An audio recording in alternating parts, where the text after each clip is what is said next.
हूँ अंसा जमील, आरिफ जमील की सगी छोटी बहन, इस घर की आधी यानी कि बराबर की हिस्सा। किस्मत पर यकीन करते हो? किस्मत पर नहीं, मोहब्बत पर। जब से तुम्हारी मोहब्बत मिली है ना, सारी मिली हुई नफरतें भूल। शयान कुछ कर रहा है, अपने दोस्तों के साथ मिलकर कोई बहुत बड़ी गड़बड़ कर रहा है। मुझे पता था कि तुमसे बर्दाश्त नहीं होगा। तुम हमेशा से ही हसद करते हो मेरे बेटे से, जलते हो उससे।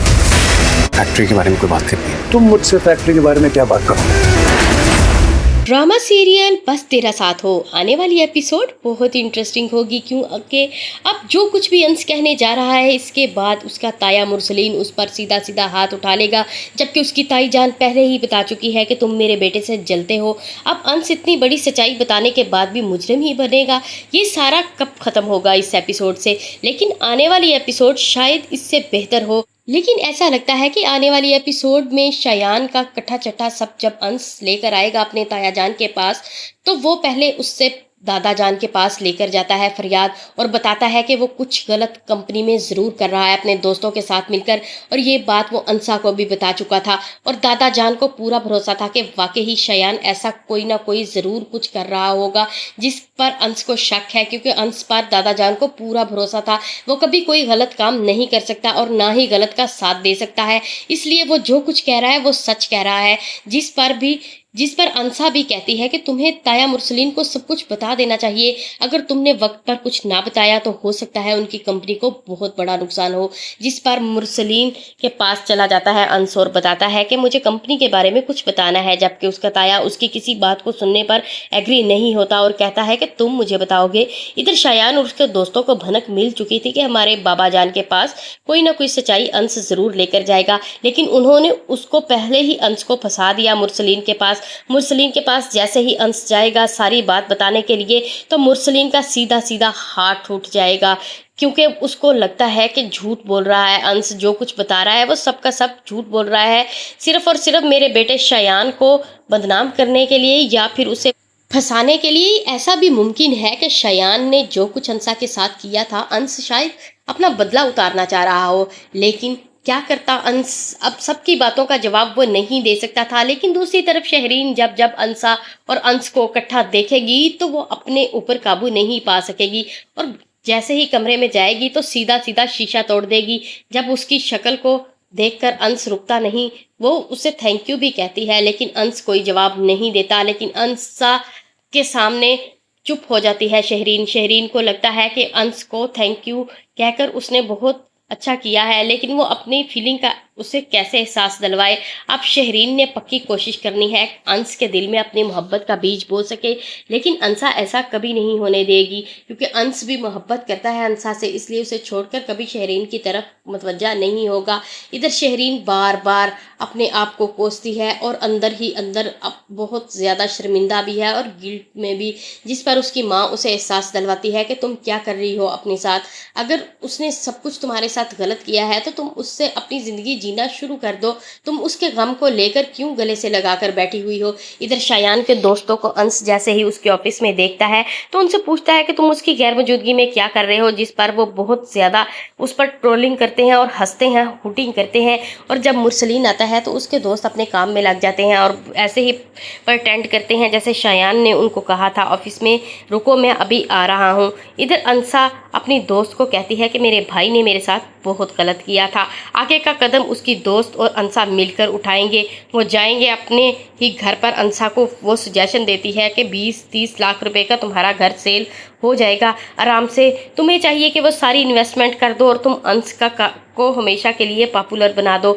जिस पर अंसा जमील राज़ी हो जाएगी, क्योंकि इतना कुछ अंश ने उसके लिए किया है, उसके लिए सेल्समैन की नौकरी भी कर रहा है। दादा जान की वजह से मुरसलीन ने अंश को अपने ऑफिस में जगह तो दे दी, लेकिन उसे कोई काम नहीं दिया। उसे कहा कि तुम्हारी ड्यूटी यही है कि तुम सारा दिन सोफे पर बैठे और घर चले जाओ। अब क्या करेगा वो? उससे नौकरों वाले काम भी मुरसलीन करवाएगा और उसका बेटा शयान भी उसके पर बिला वजह का रौब जमाएगा, जिससे अंश पहले ही बहुत चल रहा था और वो जाना नहीं चाहता था अपने दादा जान के इमोशंस में आकर और उसके बहुत ज़्यादा इसरार करने पर वो इस कंपनी में आ जाता है। उससे ज़्यादा तकलीफ़ सबसे ज़्यादा शयान और उसकी माँ को होती है। शहरीन को कोई दुख नहीं होता क्योंकि जो कुछ अंश ने किया था वो डिज़र्व करता था वो उस कंपनी में जाए और वहाँ पर जॉब करे, लेकिन उसकी माँ और उसका भाई शयान वो बिल्कुल भी अंश को बर्दाश्त नहीं करना चाहते थे। वो चाहते थे कि वो हमेशा सेल्समैन की नौकरी करे और सारी ज़िंदगी गधा बैलगाड़ी चलाए या फिर गधा गाड़ी चलाए। इस बात से भी उसे कोई फ़र्क नहीं पड़ता था। उसके ताया जान को भी इससे फ़र्क नहीं पड़ता था। अगर दादा जान उस पर प्रेशर ना डालता तो मुरसलीन भी कभी राज़ी ना होता अंश को जॉब देने के लिए। दादा जान ने बहुत अच्छे तरीके से मुरसलीन का दिमाग बनाया था और वो चाहता था कि अंश भी उसकी बात माने, जबकि अंश बिल्कुल भी ये बात मानना नहीं चाह रहा था। तो वो अंसा से कहता है कि तुम इसकी सिफारिश करो। अंसा तो पहले ही नहीं चाहती थी कि अंश ऐसे ऑफिस में जाए जहाँ पर उसकी कोई वैल्यू ना हो, कोई इज्जत ना हो, जबकि वो बहुत अच्छे तरीके से जानती थी कि अंश बहुत ब्रिलियंट है और वो दिल लगाकर काम करना जानता है। वो हमेशा उस फील्ड में जाए जहाँ पर उसको बेनिफिट मिल सके और जो उसकी काबिलियत को सहरा सके। इधर इसका ताया मुरसलीन और उसका कज़न शयान कभी भी इधर अंश की दाल नहीं गलने देंगी। वो हमेशा उसकी अच्छी बात को भी बुरा बनाकर पेश करेंगे। ये सारी बातों से अंसा भी चाहती थी कि अंश कभी भी इस कंपनी में ना जाए, लेकिन बार बार दादा जान के इसरार करने पर अंश को जाना ही पड़ता है और मुरसलीन को भी लेकर जाना पड़ता है, जबकि इस बात का ज़रा भी भनक नहीं होती शयान और उसकी माँ को। लेकिन जैसे ही उनको पता चलता है उससे कबल वो अंश को बार बार तंग करने की कोशिश करते हैं, उसे ताने मार करके वो सेल्समैन की नौकरी करता है। उसे तो सारे रेट्स, दाल चावल आटे के रेट का पता होगा और जैसे ही वो ये कहता है कि मैं तो कल से कंपनी जा रहा हूँ क्योंकि मुझे ताया मुरसलीन ने कहा है, ये बात सुनते ही उसकी माँ शयान की और शयान को तो जैसे सांप सूंघ जाता है। वो अपने बाप को बार बार कॉल्स करता है कि ख़बरदार अगर अंश इस कंपनी में आया, अगर वो यहाँ पर आ गया तो मैं यहाँ पर नहीं आऊँगा। जिस पर उसका ताया मुरसलीन बता देता है कि तुम आओ या ना आओ, मैं अपने बाप को ज़बान दे चुका हूँ, इसलिए अंश को अब लाजमी इस कंपनी में आना होगा। जिस पर शयान बहुत नाराज़ होता है, लेकिन इसके बाद वो कुछ कर नहीं सकता क्योंकि उसने जो करप्शन शुरू की हुई थी अपने दोस्तों के साथ मिलके, वो अपनी बात पर भी पूरा नहीं उतर पा रहा था। इसलिए उसे कंपनी जाना ही पड़ा, जहाँ पर अंश पहले ही देख चुका था कि कोई ना कोई कुछ गलत ज़रूर हो रहा है इस कंपनी में।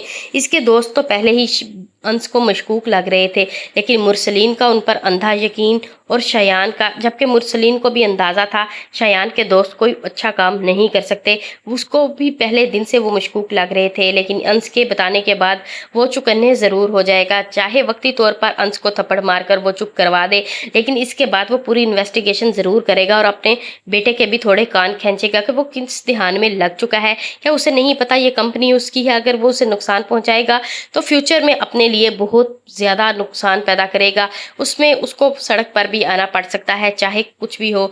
ऐसा लगता है जैसे अंसा वो घर सेल करके इन्वेस्टमेंट करके अंश के लिए बहुत कुछ कर देगी।